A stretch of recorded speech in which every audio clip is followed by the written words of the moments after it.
scientific figures in the development of the proximity fuse: Merle Tube, Vannevar Bush, Alexander Elliott.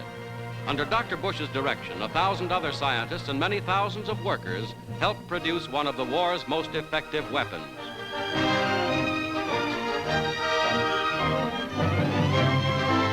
Its secret lay in a tiny, rugged radio tube, here compared with a regular tube, which made possible the installation inside these typical proximity fuses of a complete two-way radio set.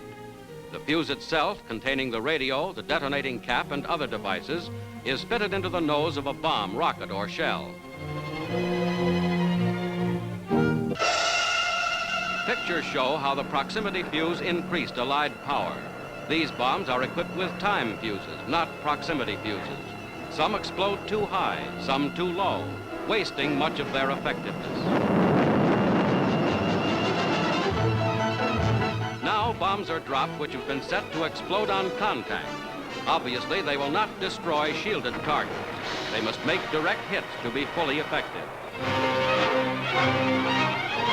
Here, bombs with delayed action fuses fall. They penetrate far deeper than contact bombs, but their range of destruction is limited. The proximity or variable time fuse is exploded every time at the most effective distance from the target.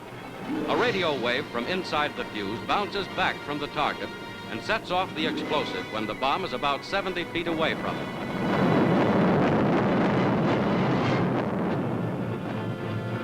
In diagram form, a contact bomb explodes like this. A delayed action bomb makes a deep hole, but has little effect on the man in the foxhole or the jeep behind the barrier. But the next bomb bursts in the air. It is equipped with the proximity fuse, called VT. In use against personnel and gun position, it was devastating.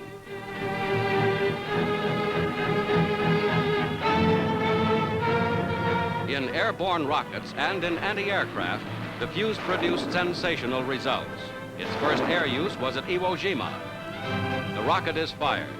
The fuse mechanism begins operating, and the radio sends out signals, setting up a zone of sensitivity of more than 3,800 square feet. When the enemy plane comes within this area, the rocket is exploded.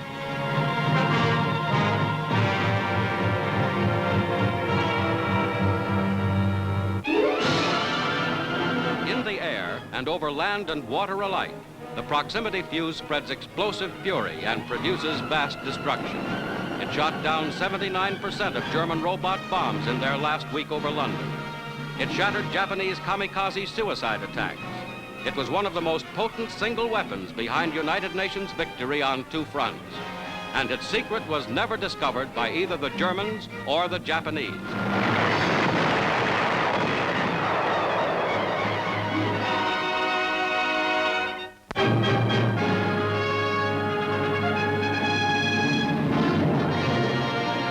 Navy Day, 1945.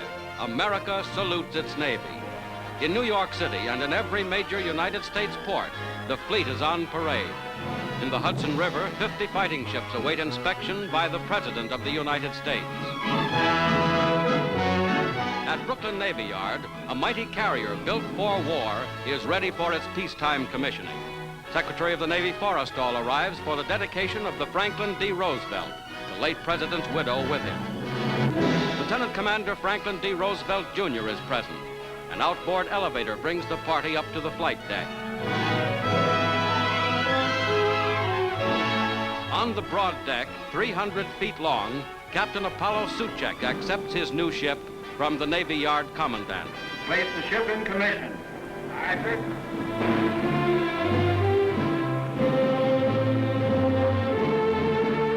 Then President Truman, before a crowd of 10,000 spectators, makes the formal dedication. In the commissioning of this ship, the American people are honoring a stalwart hero of this war. To the memory of an American war casualty.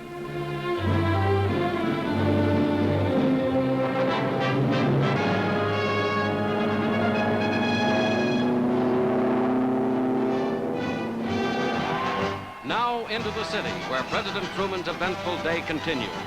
It is his first official visit to New York as president. and 5 million citizens turn out for a warm welcome.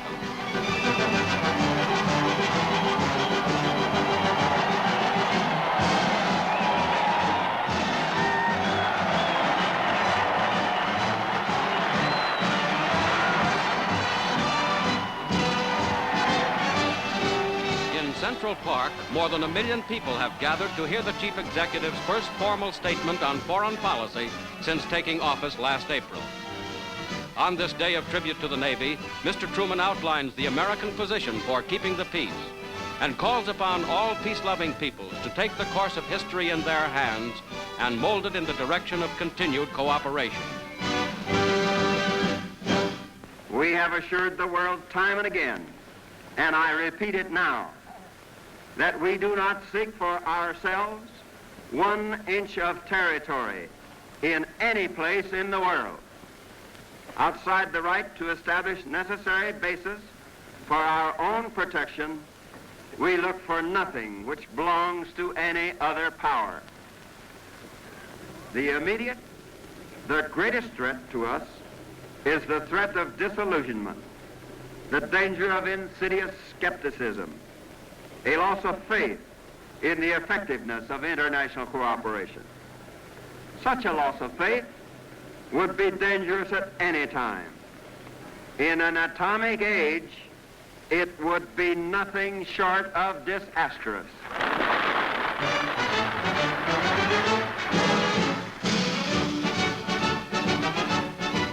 The climax of New York's Navy Day is along the broad historic Hudson, where 7 miles of men of war ride at anchor and millions of spectators jam the shores.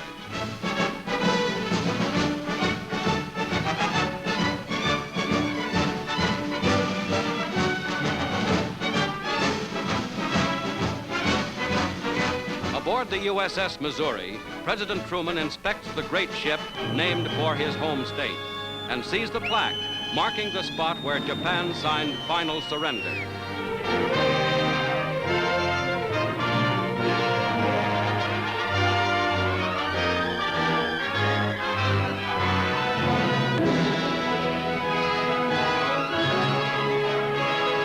Then, to review the flotilla, the presidential party boards the destroyer Renshaw.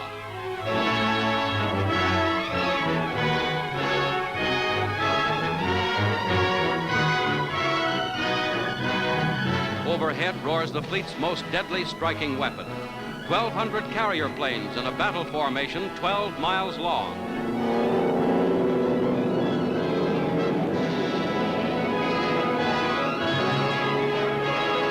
The ships that helped bring victory for the United Nations, battleships, cruisers, massive carriers, submarines, transports, destroyers, and armed escorts, send forth 21-gun presidential salutes.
Navy Day of 1945, the ships are home.